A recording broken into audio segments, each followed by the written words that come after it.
I played Gadgeteer on Oculus Quest 2 the other day and built my first Rube Goldberg machine. Pretty proud of myself. The Rube Goldberg machine was named after American cartoonist Rube Goldberg.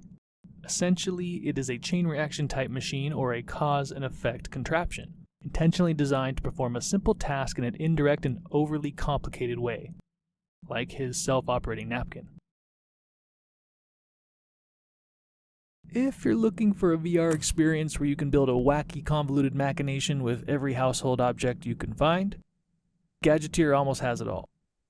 What it does not have is a roommate that will leave passive-aggressive notes on the refrigerator because your stuff's lying around the apartment.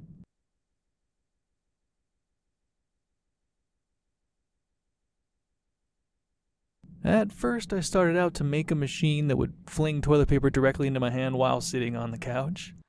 Don't ask why.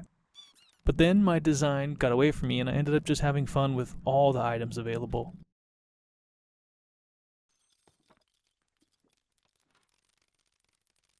I split the chain reaction off into 3 total chain reaction pathways, hoping to have them race to the finish line. And now, away they go. Blue domino coming hot around the men, taking the lead position. Cruising over the mile marker now is green domino, who got out to a shaky start and now jumps into a contender position right behind blue domino.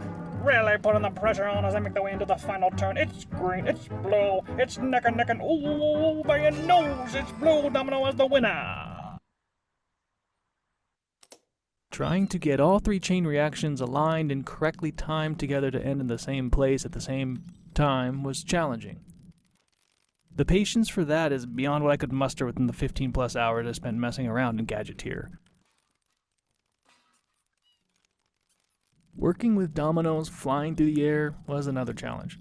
Gravity can be your friend, or it can destroy your entire existence, like dominoes flying through the air where they shouldn't be flying. Sometimes they went left, sometimes right, or further than they should have. Yeah.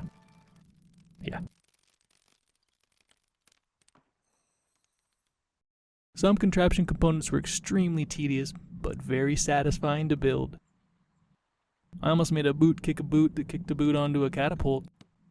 But that's just too many boots, even for a Canadian. Building a giant Rube Goldberg machine sounds like a daunting task, and granted I could have stopped at any time, stopped complaining at any time, but boot-kicking ideas don't come along every day. Using a dump truck load of dominoes seemed like a good idea at the time. It requires patience and a steady hand. I watched dominoes fall in reverse far too many times because of my flailing virtual phalanges. There is a back button, I learned after a minor freakout. I'll admit it, I like Gadgeteer's balls. They bounce like real balls. They're playful and plentiful. And regardless of how that sounds out loud, I flung their balls across the living room with glee.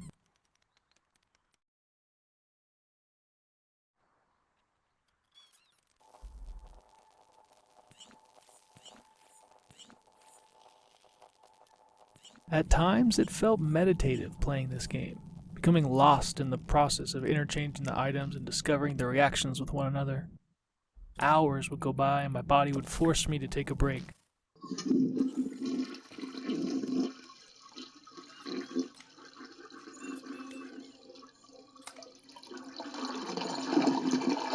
But I came back feeling lighter and ready for more building.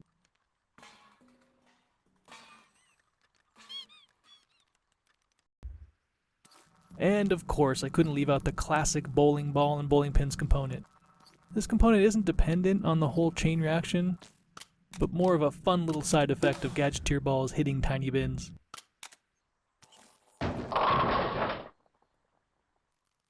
Despite all the hard work and complexity, I would find myself at the very end of my build still seeing small inconsistencies in the physics. Chain reactions didn't always happen the same way each time. Sometimes the balls didn't want to play nice. Gadgeteer was a fun and ingenious virtual reality game that took me for a lengthy ride down physics street. I felt like it was my first week in physics class learning about forces, playing with popsicle sticks and weights. Discovering how each object in the game works and how those objects work with each other was delightfully confusing. Frustrated more than a few times, I decided to discard my initial design only to replace it with an easier component to build. All of this so I could continue my maddening climb to completion.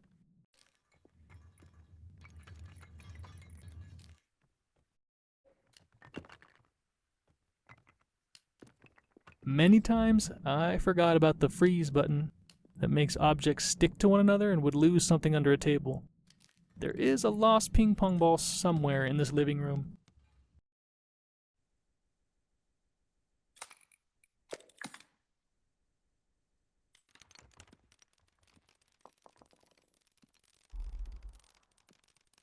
This game is addictive.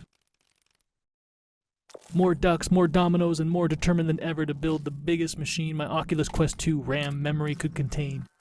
Seriously, I had a few problems with the headset crashing. Objects would move around, shift.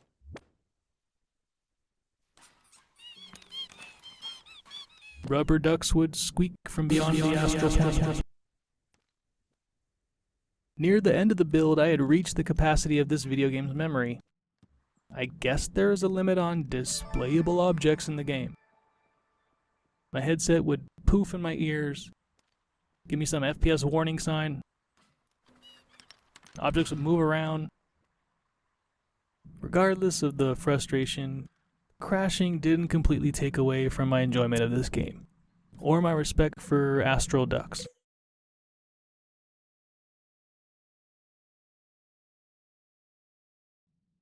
I think this experience is for kids who enjoy stacking their forks and knives on cups at the dinner table, and for adults who hate it when their living room domino stack is toppled over by the family dog, or the vacuum robot.